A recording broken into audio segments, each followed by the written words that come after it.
what is happening with the Raiders in Vegas with their roster and a couple of third-round picks not even making it to the season. It's just a lot of weird transactions that may or may not have Mike's fingerprints on them or Gruden's fingerprints are all over them, and obviously it's one team effort. And watch, the Raiders can go and compete for the AFC West title. I mean, who the heck knows, right?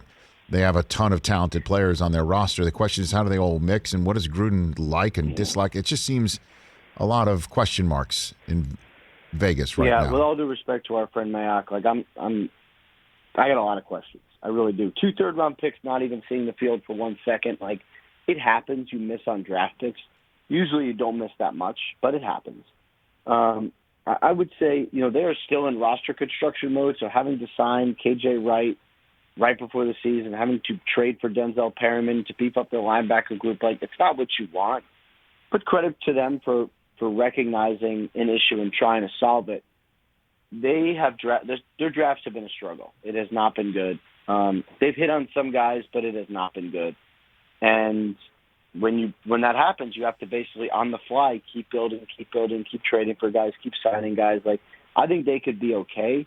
They don't have a great depth, but just overall first line talent, they could be a playoff team. So if they stay healthy, I think they could be fine.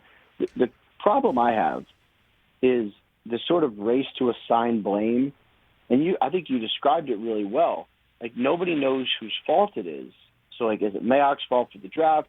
Is that Gruden pressuring him to do things? Like, it's hard to know who did what, and I assume because Mayock's the GM that he takes ultimate responsibility.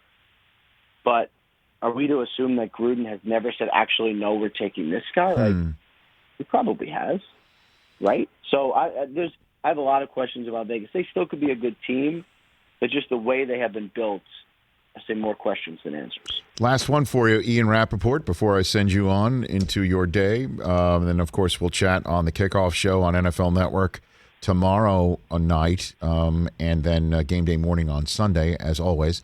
The conversation in the league that you're hearing, who has the best roster, best team going in? Is it Tampa because they kept everybody?